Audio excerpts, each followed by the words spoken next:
Across StudyTube, StudyTalk, and StudyGram, the application Notion has gained significant popularity with endorsements from productivity creators Ali Abdaal, Karma Medic, PhD in Productivity, and several others. While this customizable project management tool has been marketed to students from high school to college and even medical school, I wanted to know whether it was a useful tool for students across the globe pursuing graduate study and how I might use it to manage my own studies. Hello everyone, my name is Kaylin. I am a PhD student in History and African American Studies at Yale, and I am also the founder of Accepted Consulting and the co-founder of Accepted Society. I use Notion for my everyday life, and today I'm going to be talking all about why I personally think that Notion is the perfect application for graduate students and university students alike. First of all, Notion is entirely customizable. I've tried Trello, I've tried Asana, I've tried so many other different types of applications and note-taking softwares, and I personally find that Notion is the one that is the most seamless once you figure out how to set it up. I will say that one of the downsides to Notion is the learning curve. When I first got started with it, I didn't have any templates that I was using, and I had to essentially make it function for me.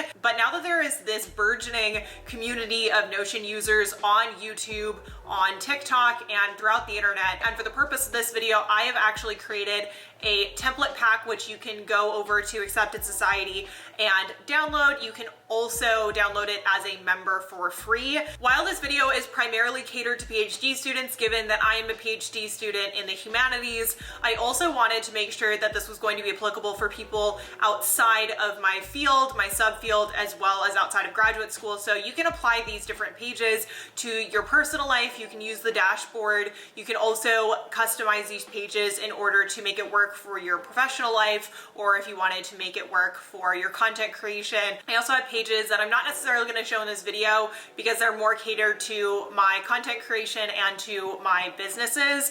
But if that's something that you would like to see, please let me know in a comment down below. I'd be happy to make a video on how I use Notion as a business owner. Throughout this video, I'm going to be showing you both the template as well as examples of how I personally have used it in my own studies. Take whatever tips are useful to you and leave the ones that aren't useful for your own studies or your own application. But without further ado, let's go ahead and get into it. So the first page I'm going to be showing you here is my personal dashboard. Here is where I have my landing page for all of the different components that you see here on the left-hand corner. Those pages are embedded within this particular dashboard, and it has also been embedded within the template that you'll see over here, which is my personal dashboard. So the one that you see here is the one that I've created for myself. Over here, I just have a picture that I personally customize with the logo for Accepted Society. Above here, I have my cover that I created, which has both my own personal logo, the logo for Accepted Consulting, and the logo for Accepted Society. Below here, I have some of my intentions and goals for 2022. Using Notion is an important aspect of my long-term planning, as well as my short-term planning. And so this dashboard really serves to help me capture all of those ideas and maintain my goals. Here I have my word of the year. You'll have this in your template as well, which I'll show you in a second. I also have an ideas panel, which I've added, which has ideas for videos that I would like to film, as well as research. And here I have a sticker that I created for Accepted Society. This is available in our merch shop. And I also have a Pomodoro timer that I've embedded using Block. Block is an extension that you can use. I'll have it linked down below so that way you can check out what they have. Right now they have this Pomodoro timer, which is excellent because you can actually go in and customize it, and you can change the amount of time that you want to use and all of those things. And here I have my intentions for 2022, as you can see. As you scroll down here, I have a clock, which I've also embedded and will have the links to in the description. I also have my goals for the year, which I've broken up into personal, academic, and professional.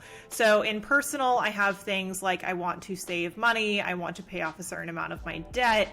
I also have academic goals, both short-term and long-term, and I also have my professional goals. So I have my goals for Accepted Society, Accepted Consulting, the Redhead Academic, and then I have one of my favorite quotes. I love Anne of Green Gables, and so you'll see quotes like this sprinkled throughout my Notion. Here I have my current stats. I like to keep on top of knowing what my stats are for YouTube, Instagram, TikTok, etc., and making that part of my daily routine is to update that. I also have my 2021 stats so I can see where we've come. So at the end of 2021, I made sure to catalog all of the numbers and stats, and I like to be able to kind of measure where we are throughout the year. Over here, I have my quarterly goals. So this is broken up by my major goals for that particular quarter. These are mostly personal. And then I also break it up by month. So I have my academic goals, my personal goals, and my professional goals by the month and by the quarter, which I've used with this toggle feature. So that way I can keep track of everything. And it also keeps it nice and organized. Next, we have my perfect week. As some of you have noticed by following me on Instagram or after watching me on YouTube for a certain amount of time, you'll know that I use time blocking in order to manage my daily routine, schedule, and order. I have both my personal life, my PhD work, my YouTube channel and content creation, as well as 2 other businesses. I also have a research job that I do for a professor of economic history at the London School of Economics. So I have a lot of different things that I need to juggle. And so I've broken up my days based on a particular type of task. For example, on Mondays, I focus primarily on my PhD. So as you can see, I have my YouTube video that needs to go up. I have that I'm going to be filming a TikTok, but the rest of my day is spent almost entirely focusing on comprehensive exams, going to meetings, and spending time on campus.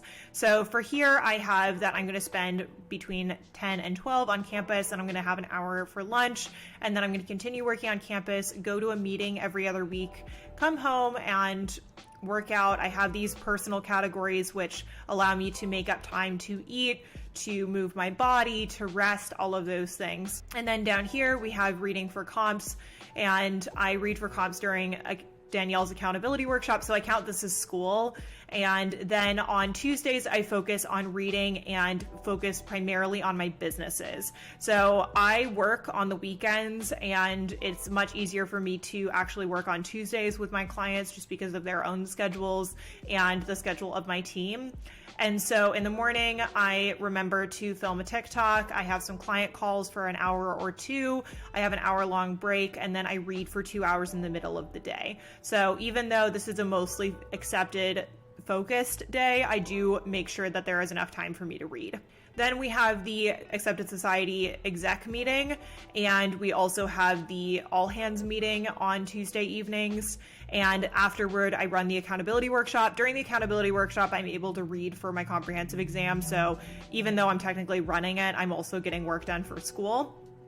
And then as you can see, each day is basically broken up by a particular focused activity. So I try to make sure that each day has their particular category or subject that I can kind of zero in on. So the PhD, or I'm focusing on reading, or I'm focusing on being with friends. For example, I do give myself Friday nights off, and I have Saturday mornings open, so that way I can hang out with friends, I can take a nap, I can rest, and that I also make sure to schedule that social time. It's important for me to set those boundaries, especially as a PhD student and business owner with multiple projects on at once, so that way everybody in my life knows what days I am available and what days I am going to be able to have meetings versus when I'm going to be able to hang out with friends. So for example, everybody in my friend group knows that I am available on Friday nights and on Saturday mornings, and that is the time when I am able to have brunch or go grab dinner or go see a movie. So that sets boundaries not only for myself, so that way I can say no to certain things or say yes to certain things, but it also lets other people in my life and it lets my team know when I am available. On Sundays, I have a meeting for my coding job, so my research position with the professor at LSE, and I also have my writing workshops. On the weeks that we don't have those, I'm mostly focused on coding the letters as well as reading for comps. This is a day that is mostly a working day related to school and to research, and then in the evening I try to give myself enough time to set up my budget. So I like to check all of my accounts at the end of the week just to make sure that I'm staying on top of it. So this is my perfect week. I do recommend that people use this model. I'm gonna have a video soon on time management, but this is something that has really helped me. Below this, I have my playlist. This is my Light Academia aesthetic playlist. You can go to my Spotify account and check out any of the playlists that I created. I have a couple different study playlists. And then here I have my comprehensive exams, my dissertation planner, a previous article that I wrote and I'm currently editing. I have my time tracking for my research job. This is for my content creation planning. Some research ideas that I like to track. This is for grants. And then this is where myself and my assistant are able to check each other's schedules. That way I know when she's going to be in class and when it's easy to communicate with her. And she's also aware of what my schedule looks like, even though she has my calendar. So I'm going to quickly show you the actual template that I created for you to use. So all of these things are entirely customizable. So if you wanted to change, for example, this cover, all you'd have to go do is go into upload an image and then just choose an image from your desktop. You can use things from Pinterest, you can use things from Instagram, all of those bits and bobs, but ultimately this is where you can go and make those changes. Here you can also change the cover or reposition it. This is in my own personal aesthetic, so you might want to change it for your own personal needs, but it also has that Pomodoro timer we were talking about earlier. It has the word of the year, your intention section, and this is also very similar. So you have places where you can add your goals, your long-term goals, short-term goals, your current stats, for example, how many books you've read so far this year, how many new recipes you've cooked, and also track the 2021 stats. So for example, if reading is a major goal of yours this year, that's a place where you can put it.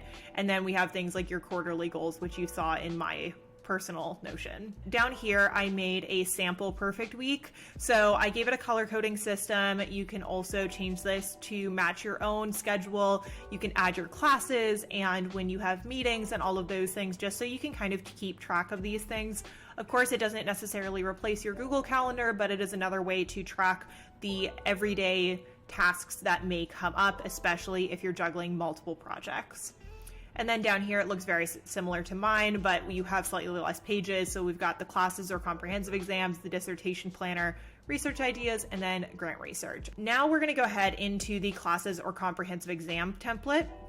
In here, we have the different reading lists or different courses that you may have. So for example, you can use this for a class. So if this is a course, then you can go ahead and use that as a template. As you can see in here, this is just a reading list based on that I'm currently in the comprehensive exam studying stage, but you can also obviously customize this based on what it is that you need out of it.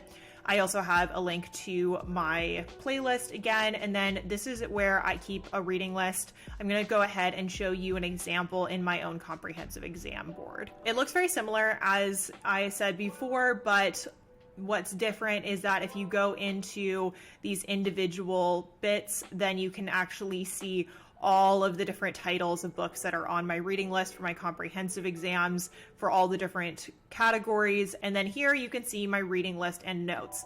This has all the books that are currently on my list. It is going to expand. It is not complete yet. So currently I have 162 titles on my reading list for comprehensive exams, and I have these different categories. So I have finished. As you can see, there are a couple different things that are finished. Most of them are articles. I have a couple different books in progress. Here I have the title, the author, whose list it is on, the date I started the book or the article, the date I completed it, as well as any tags, so keywords that I think are important, page numbers. I don't honestly check the amount of pages. I just added this because I thought that it would be interesting to track. I also have links, so if it's linking to a particular database or anything of that sort, then I can put it there. And then I also use this to track all of the citations.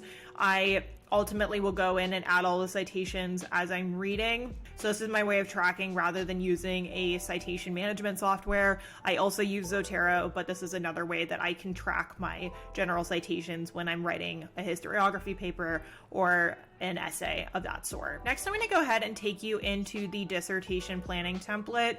This is what you will get in your template pack, but I'm also going to show you an example from my own dissertation. So here are the ways that I tend to track a particular project. Any field of study is going to have a general thesis question that you're asking or a hypothesis. In here, write out the initial question you have for your project. This will change over time. Use the 3 categories to track your ideas. So first, I have my initial idea. So your initial question of your project, and then you'll have your running question, and then you'll have your final. And the reason I added these different categories is because your project direction will change over time. And this is something that you might want to track for your methods section. And it's just a good idea to track as much as you can throughout your project. And so I've added these categories so that way you can do that. Next, you have evidence. So whatever field you're in, you're going to be using different sources of evidence. Here you should write out any and all pieces of evidence, sources, data, etc. you may involve or consult throughout your study. So this can include things like a data set that you've collected, or it'll include a primary source from an archive that you've visited. For example, a census record or a court record, or the name of a subject in your ethnographic study. So you want to make sure that you're keeping track of the different types of evidence. This will become important, especially when you go to write grant proposals, when you go to write your prospectus, or when you go to write an abstract. Now we have methods. For this section, focus on your proposed methods of analysis. If you change course, note that as well. You want to keep track of any changes which occur throughout your project. So methods can include anything from analytic software. So if you're coding a particular data set into R or Python,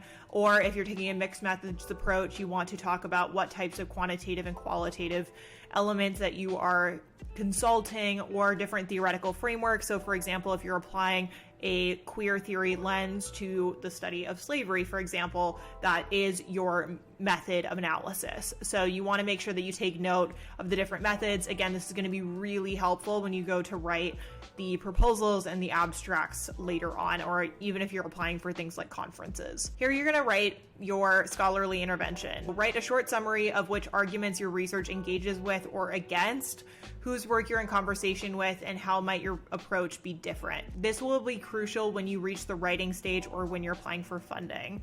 So all of these categories are really to help you organize your thoughts and to maintain a catalog of all the things that you're working through. Of course, you're going to have to shape this particular page in order to suit your own needs, but this is a good starting point. Here, you're going to write out some themes or patterns that you see within your research and highlight what it is that you might want to discuss in your introduction, and then also track your search terms. So for those of us that need to write a systematic literature review, or even those of us that need to write a just standard literature review or historiography section, you want to make sure that you're keeping track of your different search terms and what it was that led you to the different sources that you're using. In your sample text, so in your literature review section, you're going to open this up and it has the different categories, which I'm actually going to show you in my own notes. So for example, you'll have things like the primary argument. So what is the crux of the book or article? What is the supporting arguments? Is there anything else that is relevant that the author argues? What scholarship or debates does this scholar engage in or with? So for example, if this particular scholar is arguing against a specific historian, for example, and their methods, and they think that those methods were incorrectly used, then that's going to go in the discourse section. Next, you have things like evidence. So what was their evidence? What were their methods of analysis? What questions did they seek to answer within their work, or what questions propped up for you? Then, did you disagree with anything? Is there anything that came up that you are a little unsure of as you were reading? Then you're going to also want to track terms and themes.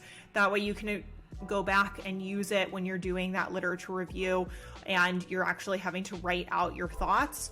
And then afterward, I want you to write 2 different summaries. For this, you have the summary that is intended for your research. So how does this particular piece of literature address the questions that you seek to answer in your own research? And a general summary. So the general summary is intended to show what it is that this piece seeks to do in the general field of study. And this is important because if you're reading a piece, many of us approach a particular piece of literature or scholarship with a bias, so to speak. So for example, if I'm reading about the American Revolution and I want to specifically focus on loyalists, then I'm going to read a text with an emphasis on the loyalist perspective. However, that may not be the primary argument of the piece, and you want to make sure that you capture both, because while this may be important for your current research, it may also be important 5 years, 10 years from now when you want to write another project and that book comes up again and you know that you need to consult it, but you didn't read it with the intention of understanding what the general argument was. That's going to cause issues in your career later down the line because you're gonna have to go reread. So save yourself the time and energy. Take the time now, write that summary at the beginning. And then afterward, you have your notes. So this is where you can write out quotes and passages or anything that you think that you might want to consult later on. The importance of writing down quotes, especially if you're a humanities or social science scholar, is so that way you can directly quote it. And you can also add the page numbers, so that way it's easy to find later on. So I'm going to quickly show you how it is that I'm using it for my own dissertation organization. So for example, I have my own running title. This is probably going to change, but ultimately this is the running title that I've been using for different proposals. I have a study playlist here. I have my general thesis question, which is, to what extent did English lawmakers borrow the principle of matrilineal descent from their Spanish neighbors or establish a code of racial inheritance as a matter of colonial innovation? This is not a fully fleshed out question. It is going to evolve over time, but this is the initial question I'm beginning my study with. In the evidence section, I have all the different sources and archives that I would like to visit this summer as I begin drafting my prospectus. I'm still unsure of exactly what evidence is going to be the most useful for my particular project, so I have a couple of examples of things that I've come across in my literature review and research so far. Next, we have things like methods. So I have a couple different methods that I'm planning on taking. This is incomplete. I'm going to be looking at different slave codes as well as private correspondence for those that were sitting in Parliament in the 1660s. I'm also going to try to do a comparative analysis of the Spanish slave codes with those from the English Atlantic. After that, we've got scholarly intervention. Who do I think I'm conversing with or against? Then I also have actors. So in history, it's a lot about storytelling. So for me, I also have this section on actors and who I think are the major players in my work. After that, we've got things like themes. So for example, Jennifer Morgan's consideration of the concept of kinship and how it is that I think it relates to that conversation. And I also want to connect my work to Vince Brown's concept of generational belonging. And so these are themes that I have seen as I'm doing my comprehensive exam readings. And so I've written it down so that way I can track it for later. Next, I have different search terms. These are things that I have used in order to find literature within the various library sources. And then I have my draft proposal that I'm working on with my advisor that I'll use to apply for grants and funding to travel and go do archival work. And then I have my literature review. Down here, I have my primary sources. And then below that, we have the dissertation plan. The dissertation plan is useful because you can actually track the different sections and chapters and see how it is that you're making progress. Of course, I'm not in the writing stage yet. I'm still in the very early stages of writing and working on this dissertation. So this section isn't filled out yet, but you can use it however it is that you choose. I want to quickly jump back to my comprehensive exam notes because I want to show you an example of the types of notes that I'm taking as I am reading. This is something that I think is important for those of us that are trying to read for comprehension as well as read for our research. So as I showed you earlier, I have these different categories, and this is just an example of how it is that I'm using them. So as I'm reading this particular book, I'm about 30 or 40 pages into it. I have a section on her primary argument. I have a quick little blurb about the different sources that she's using. She's focusing primarily on court records from the Tidewater in Virginia. And then she also has different definitions that she's placed here. So for example, she has a definition for gender, race, and class as she is personally kind of utilizing them in her research. And she also discusses themes around patriarchy and performance of submission and that kind of stuff. So I just wanted to flag this and show you an example of some of my notes. I'm going to go through this more thoroughly when I reach the point where I can make my comprehensive exam video as well as when I make my how to read video, but we're not quite there yet. So I just wanted to show you a quick example as I'm walking you through this. Next, we've got the research ideas page. This is where you can catalog your various ideas. So for example, if we go into this one, you can open up the embedded page and then you can brain dump all the ideas that you might have onto these pages. I think it's really important to have something that is quick and easy for you to open up and write your ideas down.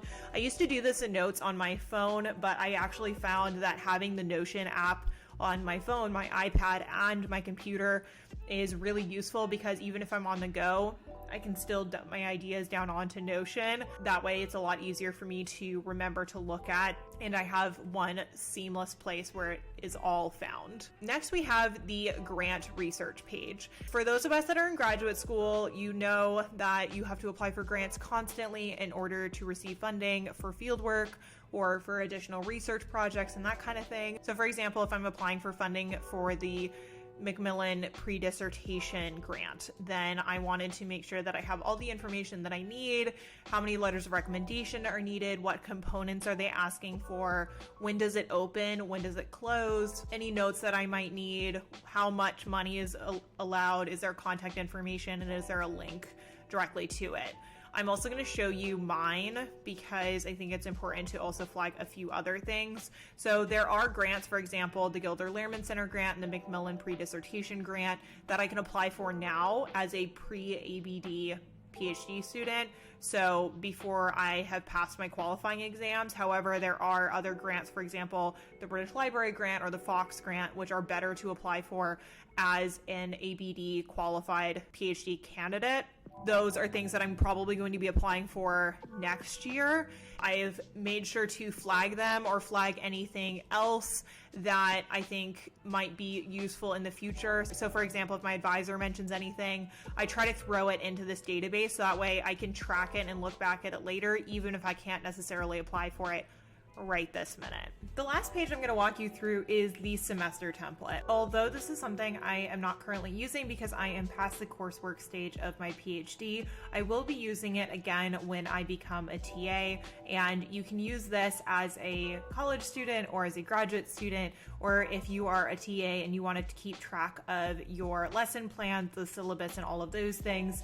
And I wanted to include it in this pack because I know that many of you are still in coursework, and I thought that it would be an important thing to add. And here I have the general layout of a class schedule. Obviously, you're going to have to change this in order to make it work for you. You can change the colors as you can with all the other templates. You can customize this as needed.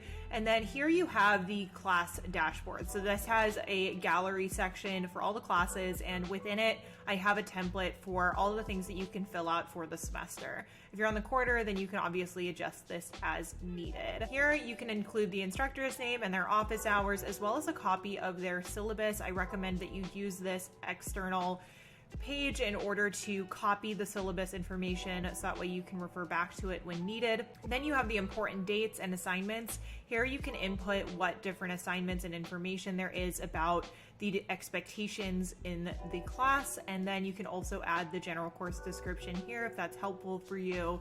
And then you have your weekly layout. So I've also included a notes page for you here embedded, so you can duplicate this every week if you would like. Majority of professors will have an introduction at the very beginning of a lesson, so they'll introduce the topic or the historiographical background, whatever it may be. So you can use this to include that information, and then you have the general class notes. Also, if you are specifically taking seminars or classes where participation is needed, then I also recommend that you come to class with questions prepared. I always recommend having at least 3 questions based on the reading or the assignments that you've been given for the class when you head in for your particular lecture or seminar session for the day or that week. That way you can participate and have things that you would like to discuss. Here we've got your assignments for the semester, so you can write out every single assignment based on their due date. You can also add which course that they're in, and then I've also included a sample notes page that you can also embed here. So include your notes, include any details about a particular type of assignment, and you can also link things. So for example, if you wanted to embed a PDF that you've annotated of a document, then you can go here, go down and link a particular file. You can also embed your PDFs and anything of that sort. You also have the option to embed Google Docs and other types of Google documents. So that's also useful if that's the platform that you tend to gravitate towards. All right, so I've taken you through the template as well as my own personal Notion pages. This was specifically to show you how it is that I use it as a student, and specifically how I use it as a PhD student in the middle of their doctoral studies. This was focused primarily on grad school, but there are also plenty of other templates out there that you can use as an undergraduate student, but I hope that this was helpful. Thank you so much for watching today's video. I hope that you enjoyed this one. If you did, please remember to give this video a thumbs up. Hit that subscribe button for more academic lifestyle and informational content. I hope that you enjoy this one, and I'll see you all in the next video. Bye, everyone.